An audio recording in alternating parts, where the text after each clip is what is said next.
Patriots and the New York Giants.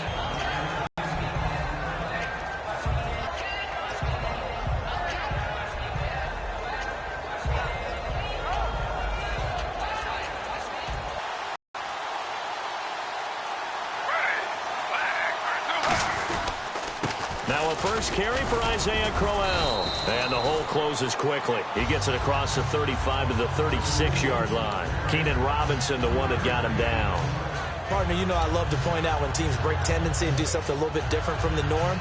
But when you run the ball in the first play of the drive, that's not a tendency breaker at all. That's just trying to establish yourself as you move forward.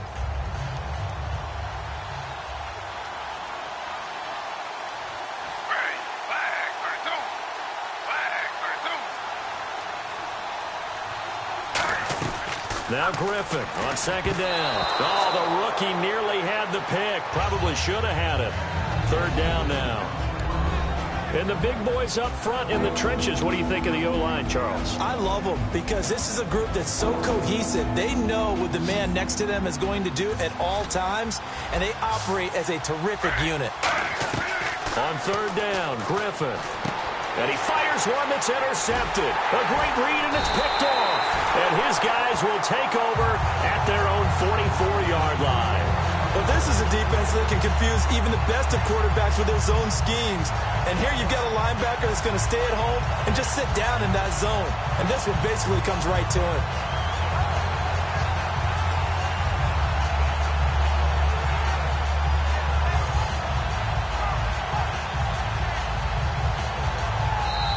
Timeout called defensively by the Browns. They'll have 2 remaining as we step aside here in this first quarter.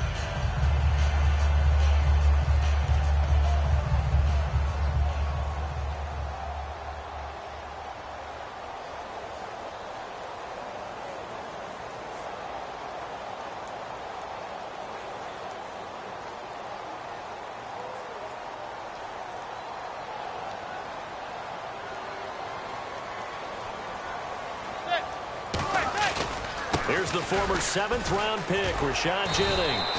And he'll get this across midfield to the 48. A good run there on first down, and it'll leave him with a 2nd and 2. First play of the drive, let's give credit all around. Excellent blocking, but the guy carrying the ball, he was the finisher. A really nice run. And now the Browns are going to take another timeout.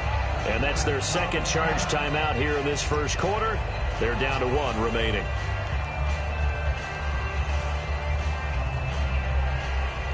Just 2 yards to go here on second down for the offense.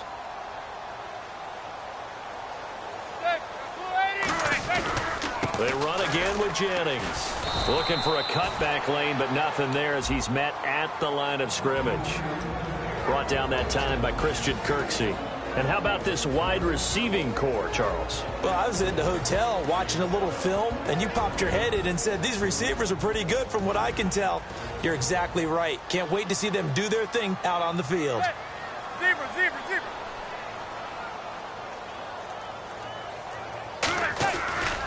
And now here's a carry heading left. On yardage before he's brought down at the 42. Everyone understood their role on that play. 3rd and 1. You know the defensive guys, they're trying to get down and get low and get leverage on the offensive lineman, but they didn't allow that to happen. They created a crease and allowed him to get through for a first down.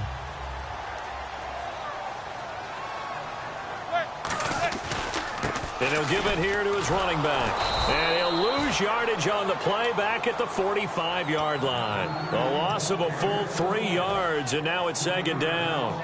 And the offense there, the O-line, everybody really on offense, they were just manhandled at the point of attack. Yeah, you could pretty much call them all out, couldn't you? And almost by name, right? That was a very tough sequence for the offensive line. But how about that defensive front creating a new line of scrimmage and creating a lost yardage possibility? And they'll run it here. They find some open field here. And he's brought down after a good gain. A good pickup there at 22. Sometimes those lines that are drawn on a grease board or in a playbook, they come to life out on the field, don't they? And we just saw down that outside handoff to the right. That right tackle, he gets excited for that call, doesn't he? He does, because he just wants to dominate his guy and say, listen, I was the point of attack. I took care of business. That's why you're able to get downfield and add all those yards to your total. Yeah, really nice gain there. And he is going to lose yardage here. That's going to go as a loss of 7, and it'll set him back for second down. For me, that was an example of why offensive linemen might want rearview mirrors at times, because you have your assignments to block, but if you can see what's going on in the backfield and maybe the guy carrying the ball is headed in another direction, it might change what you do up front. But if they can't see that and he's not in sync with what they're doing up front, well, this is when you end up with plays like this. A bad one for the offense, a really good one for the defense. And he will lose yardage here to the 31-yard line. He lost 2 there, and it's third down. That draw play got blown up by the blitz of the defense. Ordinarily, that's exactly what you want. You want them to blitz, and they go past you, and you go past them for a big gain. But in this situation, they hit him at the worst possible spot, right exactly where you were running the draw, and he got in there and got him. That'll make it fourth down after a loss of 1. To me, that's a superior play by the backer, because he was allowed to, I think, run free on it and make that play. His defensive linemen, they covered things down for him, because offensive guys, the linemen, what they're trying to do, as you know, is block the guy at the point of attack and then climb to the next level and get the linebacker. When you're not allowed to climb, you got a free hitter, and that's what we saw there. And a really nice play resulted for them. The Giants go on 4th, but come up empty. And this Browns defense stands tall. And now Cleveland geared up to take the field. And following the interception, just any interception, are you a little bit more cautious when you start that next drive, or no, you just throw that out the window? I think you are. I don't think that there's any way you can run back out there and go, totally didn't affect me. Let's just go ahead and be loose with the football again. You're going to take care of it, but you have to be careful about being too cautious, because now you can't run any offense at all. Still want to attack. We'll see how they attack him here. Trying to turn the corner, but they string him out and stop him at the line of scrimmage. Call it no gain on the play, and it'll be second down. And we look now at the defense for the Giants. Jason Pierre-Paul, so good to see him back on the field, resuming his place as one of the elite pass rushers in the league.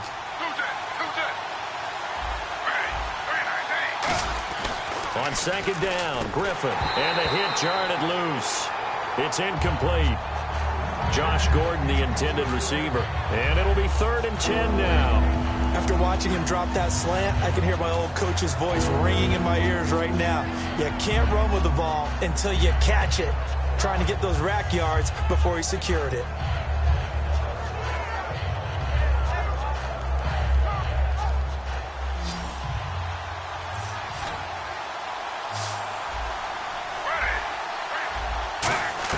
From the gun on 3rd down, Griffin. And this is going to be incomplete. He was looking for Terrell Pryor that time. And that's going to bring up a 4th down. A good number of coaches at any time they call an in route are really worried about the play, because there's so much traffic ordinarily that the ball has to get through to get to the receiver. And on that play, it was batted down. On 4th down, here's Andy Leon to kick it away. Back deep is Dwayne Harris here.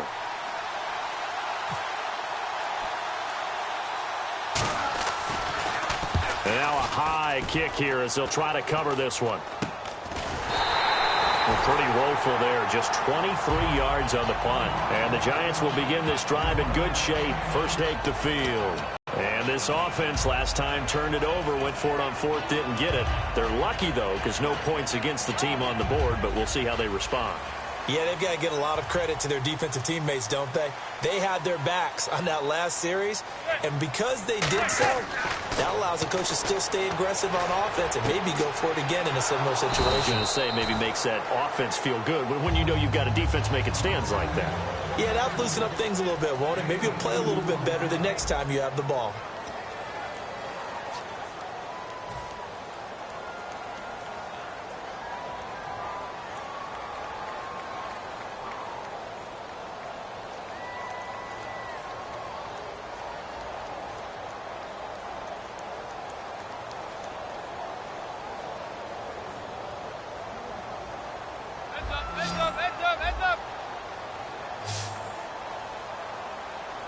Shift together here from the D-line. They'll give it to him right up the gut. And a short gain down to about the 33. Another 2-yard gain there, but they'll need to do better this time. It's 3rd and 6. It looks like a nickel set now for the Browns on 3rd down.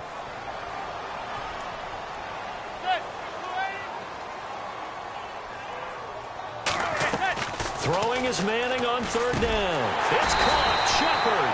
And he gets this down to the 18. Good enough for a 1st down. And fit's the exact right word. Over the middle, there's almost always traffic, so anytime you're a receiver in that area, you're not just focused on catching the football. You're wondering where the collision's going to come from, right? Because there's almost always someone there able to concentrate, catch it, and even added a little extra at the end with a short run. Fresh set of downs here. They come up in an offset eye. Now a handoff as they run left side. And he will take it on in for a giant touchdown. Rashad Jennings, an 18-yard touchdown run. And the Giants have taken the lead. I know we don't talk about it enough, but the intelligence level of the guys up front blocking, the offensive linemen, maybe the smartest guys in football overall. Add in a little bit of athleticism and a whole lot of toughness, you got a lot to deal with, don't you? That's why the guys in the backfield get them really nice Christmas gifts, right? If they're smart, they do. That'll be taken in the end zone. And no run back here. This will be a touchback, and it comes out to the 25-yard line. And now Cleveland geared up to take the field. And 3 and out on the last drive. No points on the scoreboard. A little soul-searching now?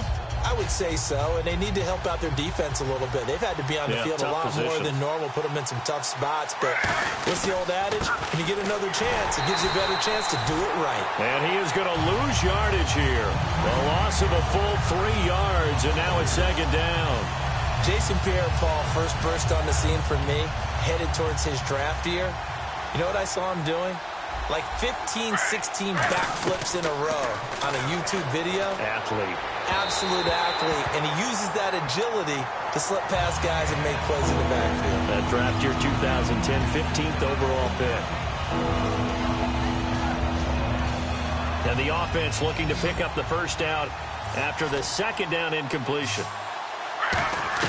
3rd and long. It's Griffin. And that is incomplete. The intended target was Corey Coleman. And that'll bring up 4th down. Well, they've had a pretty frustrating first half here offensively, and then just continued there with that incompletion. Yeah, definitely frustrating for them, but heartening for the other guys. Those stop troops, they're enjoying things right now because they've made it very difficult for them throughout the half. And here's a very low-line drive, almost whiffed on it. Just a 25-yard punt, not what he was hoping for by any stretch. And this offense, they're going to have excellent field position. They take over with a 1st and 10 on the short side of the field.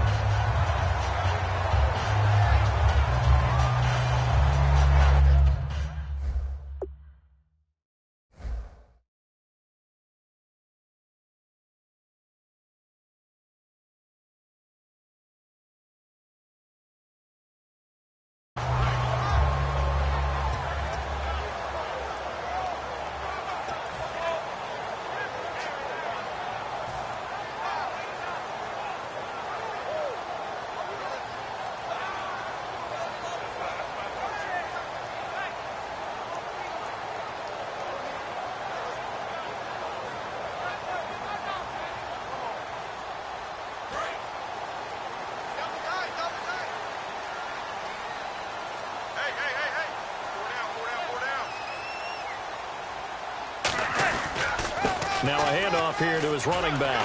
Muscles him off. And down inside the 35, he goes to the 32-yard line.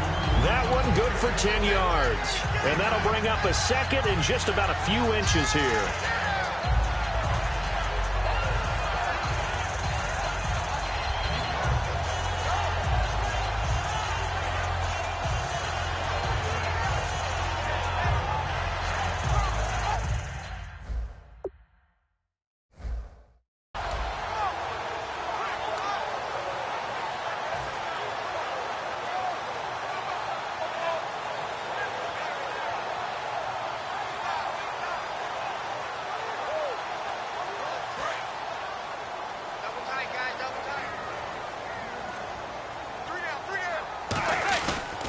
And to give this time to the tailback. And he's able to get it down to the 25-yard line. 7 yards there, good enough to move the sticks.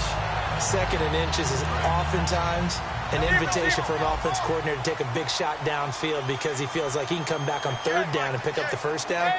But sometimes you just don't want to break tendency. Stay with what you are, stay with who you know, and go get the 1st down. That's exactly what they do. And he's brought down. Give him 13 on the pickup there. And the Giants are going to get a 1st down. I thought guys that were over 30 weren't supposed to run the football this well in the National Football League. How about that veteran leadership? A big-time run combined with some nice blocking by his offensive line, showing that the ins and outs of being a veteran still has his place in this league. His odometer is not totally turned over yet. Stays on his feet. Stiff-armed him. Now, the stiff arm created some space initially, but he's taken down not long after. I like the call. Inside the red zone, running the toss. Why? They want to get to the edges. They want to see if guys who don't normally make a lot of tackles are willing to actually do that. That usually means the guy's at the cornerback position.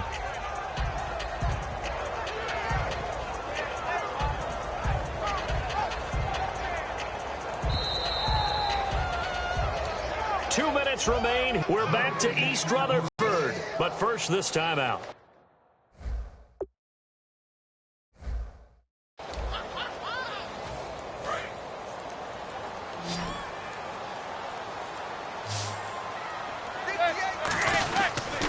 Here's Jennings on the toss. Fighting him off. Just ran right through the trash. They'll wind up losing 3. And now it's 3rd down. You have to love and admire the effort because he almost broke free in the backfield, but you also have to love and admire what the defense did. Swarmed the play and made sure he couldn't get anywhere. A loss of yardage.